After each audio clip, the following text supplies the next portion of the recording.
morning to all of you. I hope you are okay. You are alright now? So let's start our next class, polynomial class 10, and in this video we will learn about factorization. Okay? Before studying about factorization, I would like to make you understand two terms, factors and factorization. So the first term is factors. You must have known about what the factors are. However, I am going to explain it again. Factors means, since it is a number 12, so all those numbers that completely divide the number 12 are called factors of 12. For example, 1, 2, 3, 4, 6 and 12. Since these all numbers divides 12 completely, and that's why these all numbers will be called factors of 12. Okay? Likewise, if we study about polynomials, okay, a polynomial gx is said to be the factor of a polynomial fx if gx divides fx completely. I mean to say that if there is a polynomial gx and it completely divides the next polynomial fx, that time the polynomial gx will be called the factor of the polynomial fx. Okay? The next term is factorization. For example, if you are writing a square plus 2ab plus b square, it is a polynomial. Okay? And we can write this polynomial as the product of, since it can be written a plus b whole square, a plus b into a plus b. These two terms, a plus b and a plus b, are called the factors of the polynomial a square plus 2ab plus b square. And the process of converting the given polynomial in the product of their factors is called factorization. So, if you are asked that what is factorization, the process of converting the given polynomial in the product of their factors is called factorization. Factors and factorization. I hope you understand it very well. Okay? So, in this video, we will study about the different methods of factorization. So, let's proceed.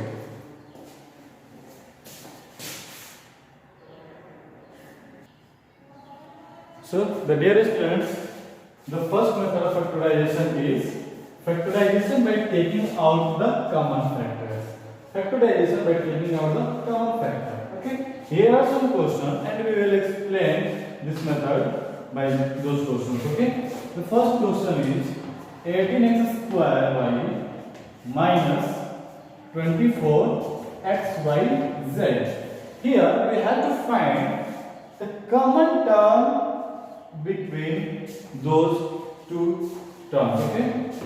So first of all, we consider about the numbers, the constant term. Here 18 and 24, and we know that 6 is the common factor between 18 and 24. Okay? Next, here is x square and here is x. So, I would like to tell you, we should take the variable of minimum power. Here the power of x is 2 and here the power of x is 1. So, we will take only x.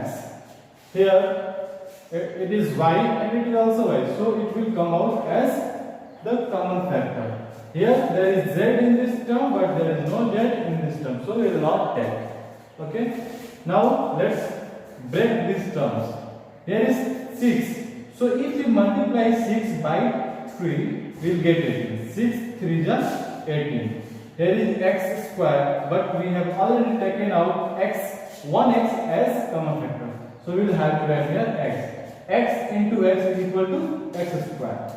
Okay. The next term is y, and we have already taken. So let's proceed to the next term. Here is 24. 6 4 is 24. Here is 1x and here is 1x. So let's proceed next.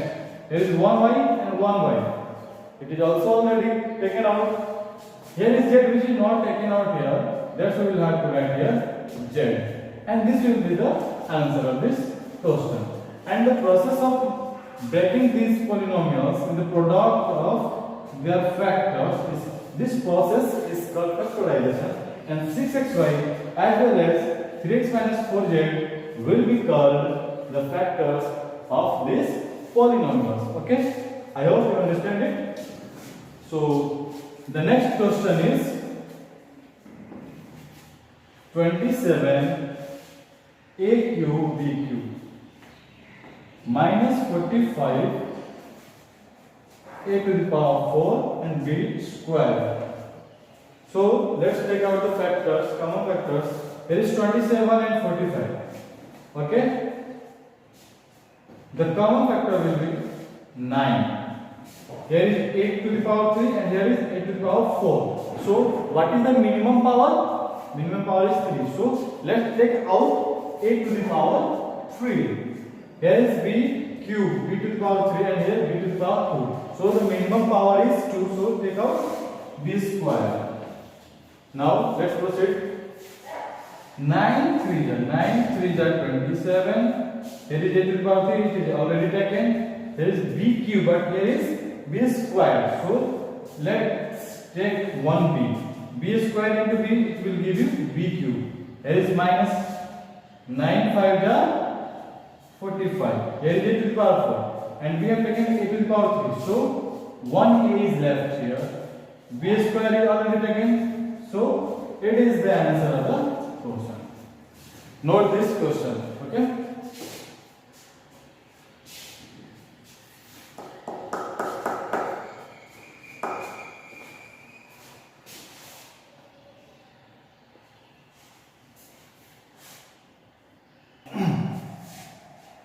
So dear students, the second method is factorization by grouping.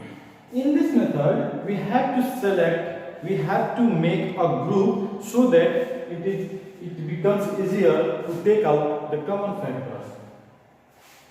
I am going to explain it by an example. The first question is a cube b minus a square b plus 5ab minus 5b. Here, if we take these two terms together and these two terms together, this process is called making group. Okay, and the method of factorization by grouping. Okay, so we will apply the first method separately. Okay, here we take out the common factors. Here the power of a is 3 and here the power of a is 2. So take out the variable having minimum power. A square and b is common. A square b will be the common factor. So if we multiply a square by a, we get a cube and b is already there. Minus a square b already taken out. So a square b when multiplied by 1 gives a square b. Okay. So coming this term, here the constant 5 is common in both terms. So 5 will be taken out as a common factor. There is b and here is also b. So b will be called taken out as a common factor. 5b is taken out. What is rest? It's a. Minus 5b is multiplied. When 5b is multiplied by 1, it will give 5b. Okay. So the main thing of the process of factorization by grouping is the terms in the bracket should be same. What is the matching? ध्यान दो अच्छे से, bracket में जो term है ना, यहाँ पे a माइनस 1 है ना, तो यहाँ भी a माइनस 1 ही होना चाहिए, तभी ये करेक्ट माना जाएगा, अदरवाइज करेक्ट नहीं माना जाएगा। ठीक ना? अब देखो यहाँ पे जो प्रोडक्ट फॉर्म में है a स्क्वायर b, इसको लिख देंगे। फिर यहाँ पे जो प्रोडक्ट फॉर्म में बाहर निकले कितना, प्लस 5b लिख देंगे। क्लियर? और प्रोडक्ट फॉर्म में a माइनस 1 और a माइनस 1 लिख देंगे एक बार, a minus 1 and it will be the answer. Okay, आप इसको दूसरे तरीके से भी कैसे समझ सकते हैं? सिंपली समझिए, a माइनस 1 और a माइनस 1 दोनों में है ना, तो कॉमन निकल जाएगा ना, तो a माइनस 1 निकल गया। तो अगर इस टर्म में से, चूंकि ये प्रोडक्ट में तो एक ही टर्म हुआ ना, इसमें से a माइनस 1 निकल गया तो क्या बचेगा, a स्क्वायर b, और इसमें से a माइनस 1 निकल गया तो क्या बचेगा, plus 5b। This the answer. ठीक है, right, a minus 1 into a square b plus 5b, और a square plus 5b into a minus 1। आप इसको पहले इसको बाद में, या इसको पहले इसको बाद में लिख सकते हो, क्यों? कोई फर्क नहीं पड़ेगा। अगर 2 इंटू 3 करो या 3 इंटू 2 करो, दोनों का आंसर क्या आएगा, 6 आएगा।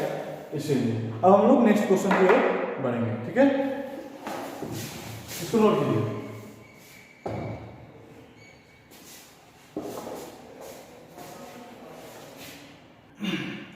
So dear students, the next question is 3a minus 1 plus square minus 6a plus 2. Here is the question. 6a plus 2 and here is 3a minus 1 to the whole square. Okay. So write this down as well.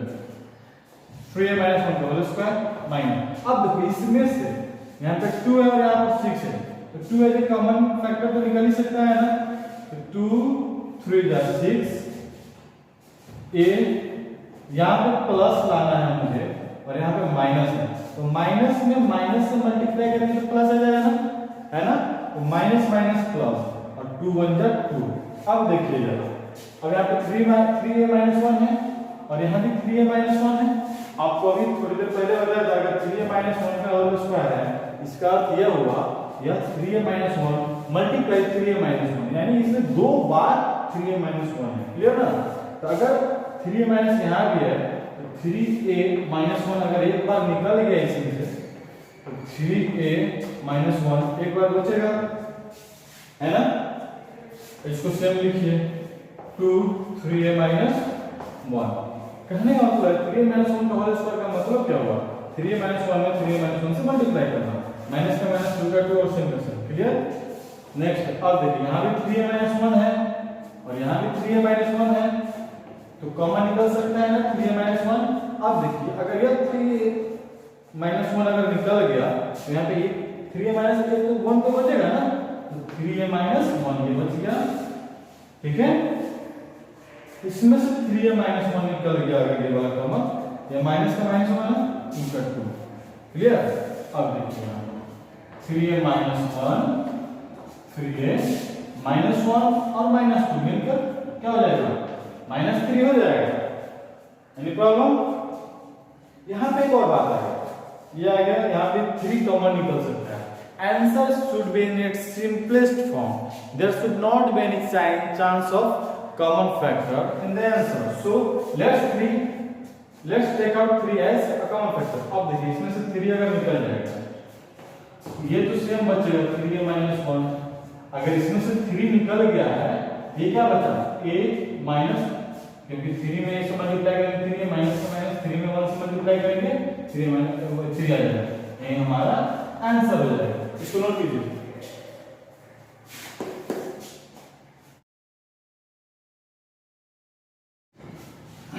So the third question is x cube minus x square plus ax plus x minus a minus 1। देखो, बच्चों को सबसे बड़ा problem होता क्या है ना, कि उनको समझ नहीं आता है कि ग्रुप किसको किसको करे। तो यहाँ पे तो थोड़ा सा कॉमन सेंस लगाना होगा। देखो यहाँ ये x का पावर 3 है या x का पावर 2 है, इसमें कॉमन आ सकता है ना, या x है -1 है, सिंपलेस्ट फॉर्म है। लेकिन यह a का जो ग्रुपिंग है यह हमेशा ज्यादा चांस बनता है या उसी के साथ जाएगा जिसमें a होगा। तो a यहाँ पे भी है और यहाँ पे भी है, तो इस दोनों को एक साथ रखना होगा। तो हम ग्रुपिंग कैसे करेंगे, x³ - x² plus ax minus a, फिर बचा क्या, प्लस का x माइनस 1, ठीक ना।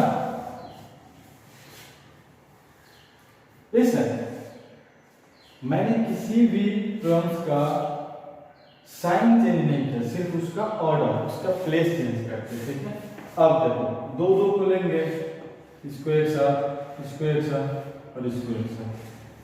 अगर इसमें लेंगे x का पावर 3 x का पावर 2 है, बताया था ना, मिनिमम पावर वाला लेंगे। 3 और 2 में कौन कम है, 2, तो x का पावर 2 कम निकल जाएगा, तो इसमें तो x बचेगा ना, तभी ना x स्क्वायर में x मल्टीप्लाई करेंगे तो x क्यूब बचेगा। अरे पूरा का पूरा निकल गया, तो x स्क्वायर में 1 से मल्टीप्लाई करेंगे तो x स्क्वायर आ जाएगा, प्लस यहाँ पे ax और यहाँ पे a है, तो सिंपली a कॉमन निकल जाएगा, यहाँ पे क्या बचेगा, a निकल गया तो क्या बचा, x प्लस माइनस माइनस, यहाँ a था a निकल गया तो 1 बचा, प्लस आप यहाँ देखिए, यहाँ पे x - 1 आ रहा है ब्रैकेट के अंदर, x - 1 आ रहा है ब्रैकेट के अंदर, और ये ऑलरेडी सिर्फ और सिर्फ x - 1 ही है। आप एक बात बताइए, x - 1 को हमको लाना है ब्रैकेट में, बाहर भी कुछ आना चाहिए तो 1 होगा, क्योंकि किसी भी नंबर में 1 से मल्टीप्लाई करेंगे तो उसके वैल्यू में कोई फर्क नहीं पड़ेगा, इसलिए 1 × x - 1, क्लियर ना। अब देखिए x - 1 x - 1 x - 1 सब में है ना, तो x - 1 आप इसको बाहर निकालो, बचेगा क्या, x² यहाँ का प्लस a और यहाँ का प्लस 1, और यही हमारा आंसर हो जाएगा। I hope you understand it, so please note it. If you have any problem drop your message in comment box, I will solve it. So students, the next question is ax plus by the whole square minus bx minus a by the whole square। कुछ नहीं करना है, आपको क्या करना है, इसको और इसको फॉर्मूला पे बैठा दीजिए, a प्लस बी का होल स्क्वायर और a माइनस बी का होल स्क्वायर। इसको मान लीजिए एक टर्म और इसको एक टर्म मान लीजिए। a प्लस बी का होल स्क्वायर फॉर्मूला क्या होता है, a स्क्वायर, तो x का होल स्क्वायर हो जाएगा प्लस b स्क्वायर, तो by का स्क्वायर हो जाएगा, प्लस है ना, प्लस 2ab प्लस का 2ax by, क्लियर ना। अब यहाँ माइनस, ध्यान रखना जब भी माइनस और ब्रैकेट वाला आ जाए ना तो माइनस लिखो और इस काम को ब्रैकेट में ही करेंगे। ये क्या हो जाएगा, dx का स्क्वायर प्लस ay का square minus 2ax by, clear ना। अब हम इसको ब्रेक करेंगे, ax square plus a square x square हो जाएगा plus b square y square हो जाएगा प्लस 2ax by माइनस का या x square b square x square हो जाएगा ना, b square x square minus plus minus ये हो जाएगा a स्क्वायर y स्क्वायर, ये minus minus plus 2ax dy, clear ना। अब थोड़ा देखेंगे b square x square,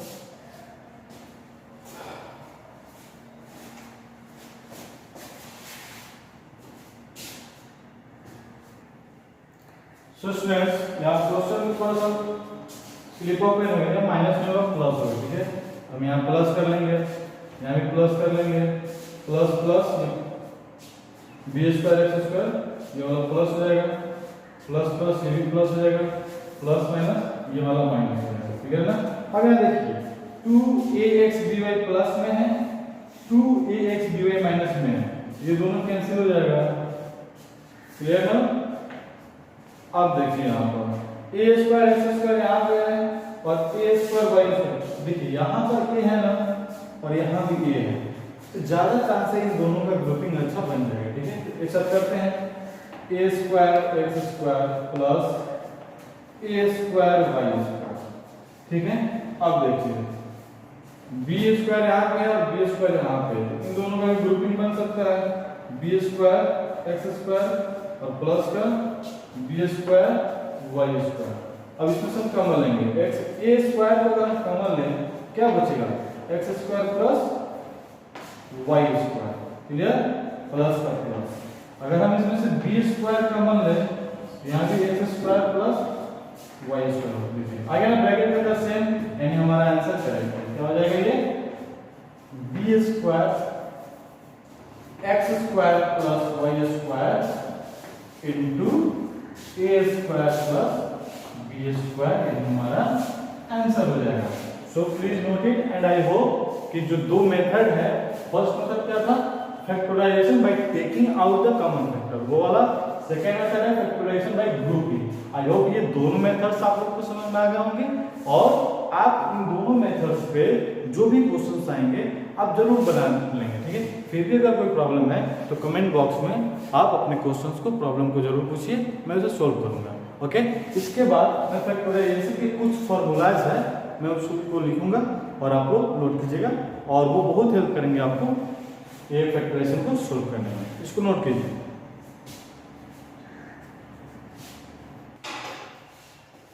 So dear students, here are some formulas you should learn.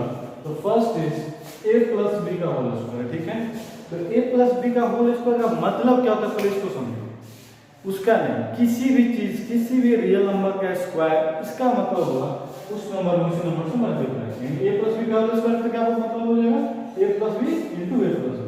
अब इसका फॉर्मूला क्या होता है a square plus 2ab plus b square. अब यह है a plus b का होल स्क्वायर। अगर हम इसको a माइनस b के होल स्क्वायर के टर्म में लिखना चाहे तो आंसर क्या होगा, तो a प्लस b का whole square equal to a minus b का होल स्क्वायर प्लस 4ab। कैसे होता है देखिए, यहाँ a माइनस b का होल स्क्वायर लिखा है ना, इसका अर्थ क्या हुआ a square plus b square minus 2ab और इसके साथ में एक्स्ट्रा क्या लगाना है प्लस का 4ab। आप यहाँ देखिए a square plus b square plus 4ab में से 2ab जाएगा तो प्लस का 2ab आएगा, आ गया इतना। तो इसलिए a प्लस b का whole square is equal to a minus b का होल स्क्वायर प्लस 4ab भी होता है। तो a प्लस b का होल स्क्वायर का तीन मतलब हो गया, आप तीनों ध्यान में रखिए। ठीक है, नेक्स्ट देखिए a माइनस b का होल स्क्वायर, होल स्क्वायर है तो इसका मतलब क्या हो जाएगा a minus b into a minus b। Next a square minus 2ab plus b square. अब a प्लस b का होल स्क्वायर के टर्म में क्या होगा, अगर यहाँ माइनस है ना, ठीक है, तो यहाँ माइनस 4ab, यहाँ देखिए प्लस था ना, यहाँ प्लस 4ab लिखा है, तो a माइनस b का whole square equal to a plus b का होल स्क्वायर माइनस 4ab है। ठीक है, अब a प्लस b का होल क्यूब है ना, यानी पावर 3 है, तो इसी में 3 बार multiply a plus b into a plus b into a plus b। Clear, इसका आंसर क्या होगा a cube plus b cube plus 3ab into a plus b। अब इसको ब्रेक करेंगे जब तो क्या एक बार आ जाएगा a cube plus b cube plus 3a square b plus 3ab square. Next आता है a माइनस b का होल क्यूब है, यानी a minus b into a minus b into a minus b। Clear, इसका आंसर क्या होता है a cube minus b cube minus 3ab into a minus b। जब इसको ब्रेक करेंगे तो a cube minus b cube minus 3a square b plus 3ab square. अब आता है a square minus b square, तो a square minus b square को product form में लिख सकते हैं a plus b into a minus b। Clear, a cube plus b cube a plus b into a square minus a plus b square. यहाँ याद रखने का तरीका है, यहाँ देखिए a cube plus b cube है ना, तो यहाँ प्लस है ना, स्टार्टिंग में a प्लस b आ जाएगा और ab के साथ यहाँ प्लस है तो माइनस आ जाएगा, a स्क्वायर b स्क्वायर दोनों में ही होगा। यहाँ पे देखिए a cube minus b cube है ना, यहाँ माइनस है ना, तो a माइनस के फर्स्ट में हो जाएगा और इसका अपोजिट क्या होता है प्लस, तो यहाँ पे ab के साथ प्लस हो गया। ध्यान रखने की बात यह है a प्लस b प्लस है ना, तो a प्लस b आ गया और यहाँ प्लस है तो ab के साथ माइनस आ गया। a माइनस है ना, तो a माइनस भी यहाँ पे आ गया और यहाँ माइनस है तो ab के साथ प्लस हो गया। तो ये सारे फार्मूला आपको लागू होने चाहिए और इससे आपको फैक्टराइजेशन बनाने में बहुत हेल्प मिलेगा। I hope you like this video.